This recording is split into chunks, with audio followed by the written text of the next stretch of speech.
malam ini Tuhan, kami kembali masuk dalam ibadah kami kepada Tuhan, mempersembahkan kehidupan yang Tuhan masih berikan bagi kami. Amat terlebih waktu di mana kami merendahkan hati, bergumul di hadapan hadirat-Mu, menyerahkan segala doa-doa kami atau membawa segala permohonan kami kepada Tuhan. Roh Tuhan mengurapi kami, memampukan kami untuk betul-betul merendahkan hati di hadapan-Mu dan betul-betul berserah sepenuhnya kepada-Mu untuk kami dikuatkan dan dimampukan menjalani hidup. Taruh dalam hati kami ucapan-ucapan doa yang selayaknya kami sampaikan kepada Tuhan, yang Tuhan kenan dan yang Tuhan siap jawab bagi kehidupan kami, sehingga kami menjadi orang-orang yang berdoa dengan baik, berdoa dengan benar, berdoa dengan efektif dalam hidup kami. Kami juga berdoa untuk seluruh umat-Mu, walaupun kami tidak bersama-sama dalam ibadah malam hari ini di sini, tapi di tempat masing-masing Tuhan memeliharakan. Kalau masih ada di antara umat-Mu yang dalam kesibukan, Tuhan lindungi. Kalau ada yang sedang beraktivitas di tempat masing-masing, Tuhan kuasai. Yang mengambil waktu bersekutu di dalam ibadah doa, bersekutu dengan Tuhan. Tuhan urapi kami semua, menyenangkan Tuhan di malam hari ini. Kami berdoa di mana-mana ibadah dilakukan, Tuhan memberkati, menjadi ibadah yang berkenan kepada Tuhan. Setiap hamba-hamba-Mu, setiap umat-Mu yang mengambil waktu, Tuhan pakai kami bersama untuk menyenangkan Tuhan di malam hari ini. Kami juga berdoa saat ini untuk firman Tuhan yang siap kami mau baca. Roh Kudus akan menolong memampukan kami untuk menikmati firman Tuhan di malam hari ini sebelum kami datang dalam doa-doa kepada Tuhan. Karena itu kami membuka hati di hadapan-Mu dan kami siap membaca dan merenungkan bagian firman-Mu. Di dalam nama Tuhan Yesus kami berdoa kepada Bapa kami yang ada di surga. Amin. Silakan jemaat Tuhan duduk kembali.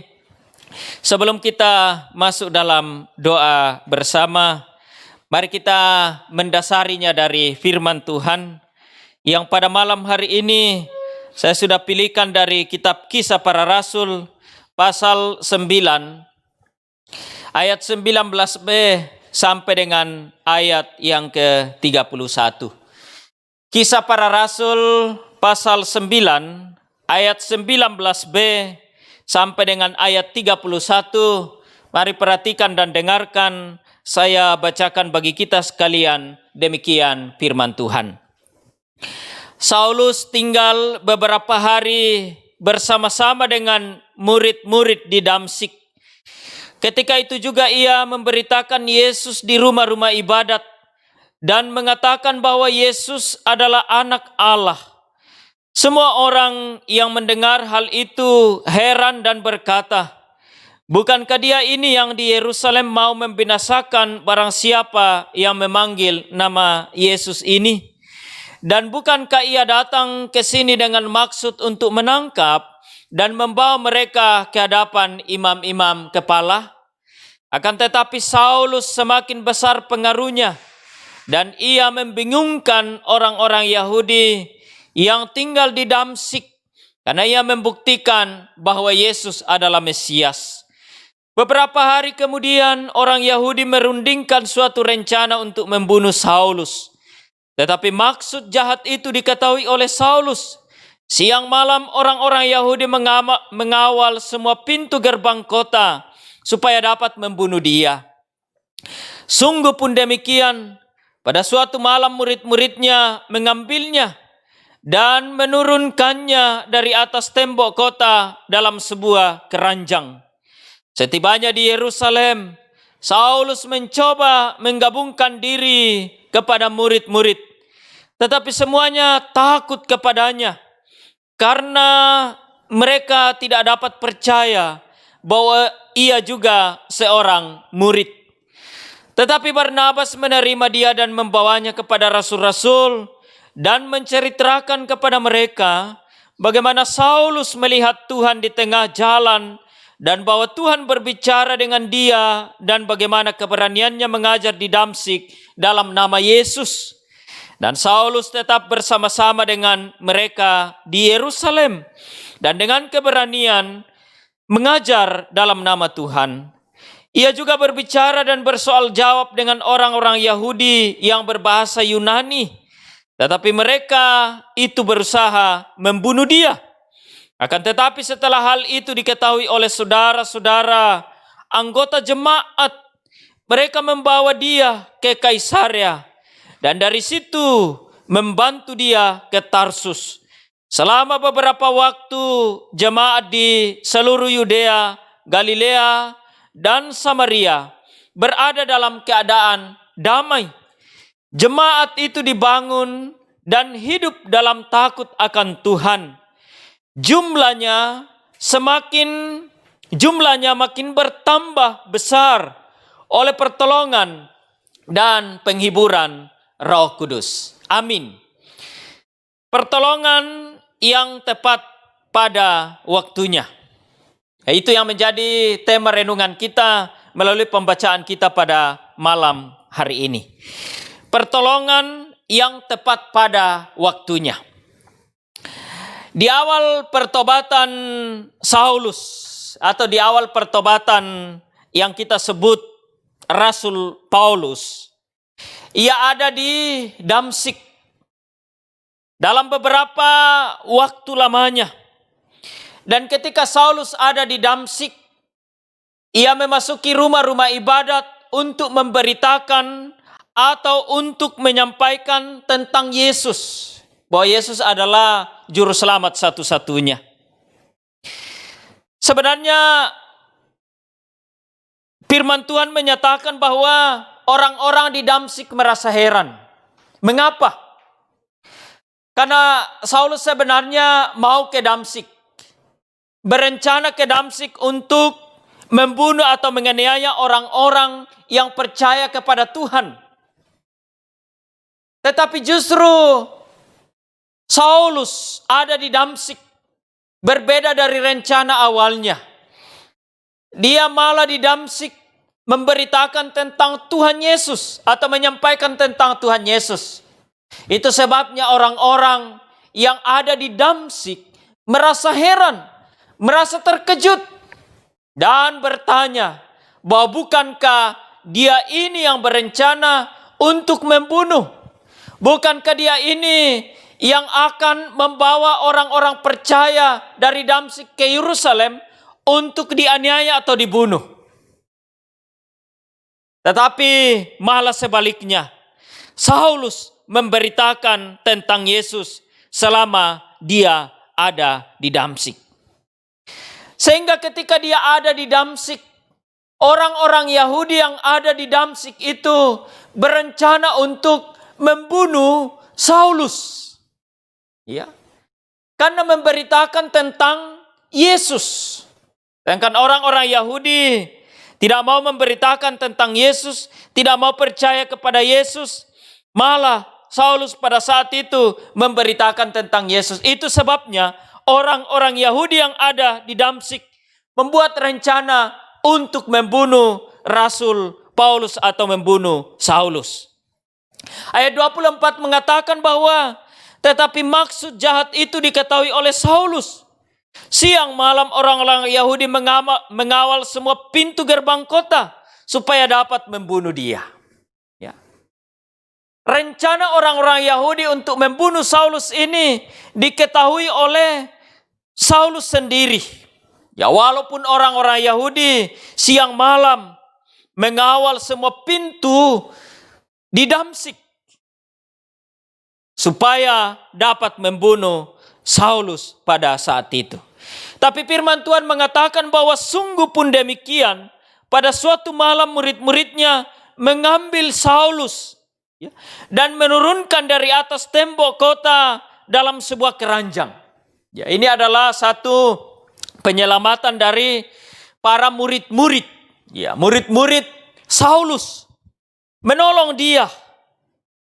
Mengambil sebuah keranjang, memasukkan Saulus, lalu menurunkan dia dari atas tembok kota, sehingga Saulus ini lepas dari pembunuhan orang-orang Yahudi di Damsyik. Lalu sesudah dia lepas dari pembunuhan ini, Saulus kembali ke Yerusalem. Ya. Di Yerusalem, rasul-rasul atau murid-murid Tuhan tidak mau atau merasa takut untuk menerima Saulus ini, karena masih ragu-ragu tentang perubahan atau pertobatan dari Saulus ini. Tapi seorang yang bernama Barnabas menerima dia dan membawanya kepada rasul-rasul dan menceritakan apa yang sudah terjadi pada diri Saulus ini, tentang bagaimana dia diubahkan oleh Tuhan pada saat dia ke Damsyik dalam perjalanan. Kemudian juga di Yerusalem, Saulus ini bersoal jawab, berbicara dengan orang-orang Yahudi yang berbahasa Yunani. Tetapi mereka itu lagi-lagi berusaha untuk membunuh dia. Jadi di Damsyik, Saulus berusaha untuk dibunuh, tapi lolos melalui pertolongan murid-muridnya. Kemudian saat dia ada di Yerusalem, dia pun mengalami rencana pembunuhan yang direncanakan oleh orang-orang Yahudi, tapi orang-orang Yahudi yang sudah berbahasa Yunani. Lalu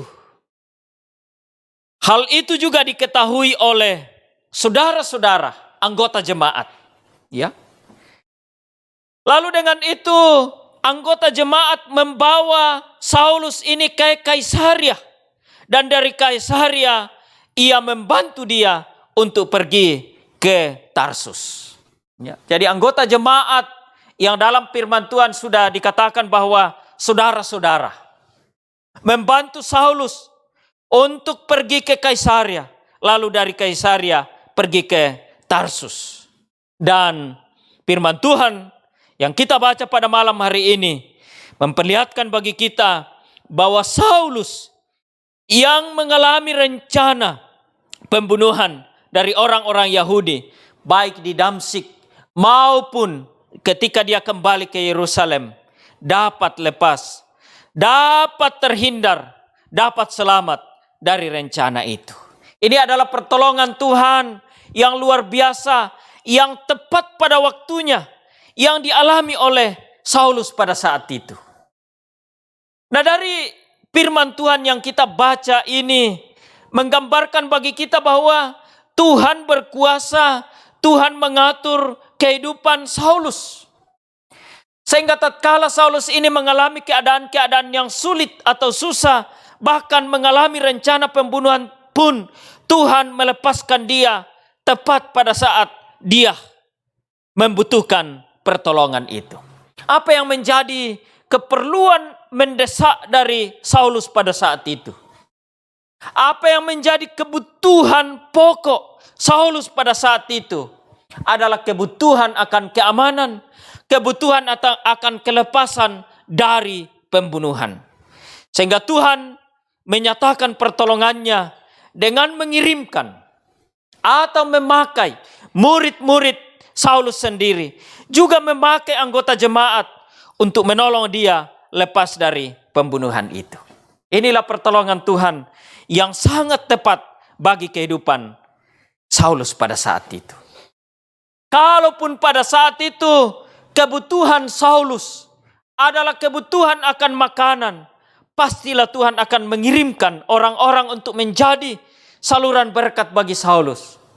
Kalau pada saat itu Saulus membutuhkan akan kesembuhan, mungkin karena dia sakit, maka pastilah Tuhan akan mengirimkan bagi dia orang-orang untuk bisa membantunya, untuk bisa lepas dari penyakit. Tapi yang menjadi kebutuhan utama Saulus pada saat itu adalah pertolongan, keamanan, kelepasan dari pembunuhan.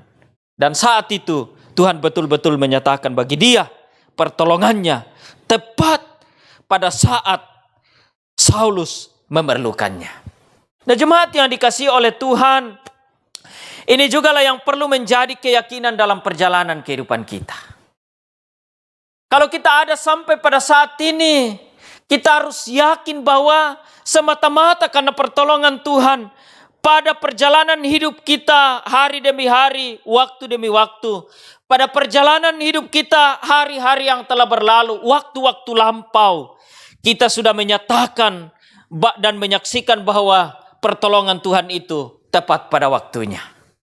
Terlalu banyak kesaksian-kesaksian baik yang kita sampaikan, yang kita saksikan sendiri, yang kita sampaikan kepada orang lain akan pertolongan Tuhan yang tepat pada waktunya di saat satu hal, satu keadaan kita memerlukannya, kita membutuhkannya, di situ Tuhan hadir. Dan memang itulah cara Tuhan untuk menolong kita.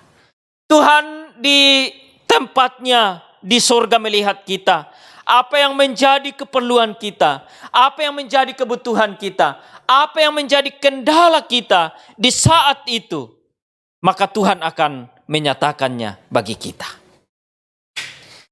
Dan jemaat yang dikasihi oleh Tuhan pun dalam perjalanan kehidupan kita saat ini dan ke depan, kita harus tetap yakin, kita harus tetap percaya bahwa Tuhan pun akan terus menyatakan pertolongannya tepat pada saat satu hal, satu kebutuhan kita perlukan dalam hidup kita. Kalau ke depan kita membutuhkan kelepasan, maka yakinkan bahwa Tuhan akan menyatakan caranya untuk melepaskan kita dari satu hal. Ke depan, kalau kita membutuhkan akan keperluan berupa makanan atau hal-hal yang lain, maka Tuhan pun akan menyatakannya di saat kita perlukan. Yakinkan bahwa pada saat kita memerlukan dan memang itu adalah kebutuhan kita, pastikan bahwa Tuhan akan menolong kita tepat pada waktunya. Ya. Tentunya ketika kehidupan kita pribadi lepas pribadi atau keluarga lepas rumah tangga, keluarga, Tuhan sudah melihat apa yang menjadi kebutuhan mendesak atau kebutuhan utama kita. Misalnya saya dengan mungkin papanya Fitri. Kami sekeluarga belumlah terlalu mendesak tentang kebutuhan anak-anak sekolah. Karena baru SD SMP. Dibanding dengan papanya Fitri yang anak-anak sudah SMA. Sudah mau masuk perguruan tinggi. Tentulah Tuhan akan menolong kita dengan cara yang berbeda. Menyatakan dengan cara yang berbeda. Tuhan menolong saya sesuai dengan Tuhan menolong saya sekeluarga sesuai dengan apa yang butuhkan di saat sekarang ini dalam kehidupan keluarga. Tuhan menolong papanya Fitri sekeluarga di saat sekarang ini sesuai dengan apa yang menjadi kebutuhan mendesak, keperluan mendesak untuk kehidupan keluarganya. Karena masing-masing kita berbeda. Tapi satu hal yang perlu kita yakini, bahwa Tuhan akan menolong kita tepat pada waktunya. Di saat-saat sekarang ini, keadaan kita bersama, kita menghadapi pergumulan bersama. Yakinkan bahwa di saat-saat sekarang ini juga Tuhan melihat dan akan tetap menyatakan pertolongannya tepat pada waktunya. Kalau kita membutuhkan saat sekarang ini rasa aman, sukacita, ketenangan, Tuhan pasti akan menyatakannya dengan caranya bagi kehidupan kita pribadi pas pribadi. Karena itu jemaat yang dikasihi oleh Tuhan, mari yakinkan diri, yakinkan kehidupan, lalu tetap berserah kepada Tuhan di dalam doa-doa kita, supaya kita boleh diberikan kemenangan, diberikan keyakinan untuk tetap yakin akan pertolongan Allah yang akan tetap dinyatakan dalam perjalanan kehidupan kita. Saulus berkali-kali ditolong, dituntun oleh Tuhan. Karena itu yang menjadi kebutuhan mendesaknya pada saat itu. Dia butuh kelepasan.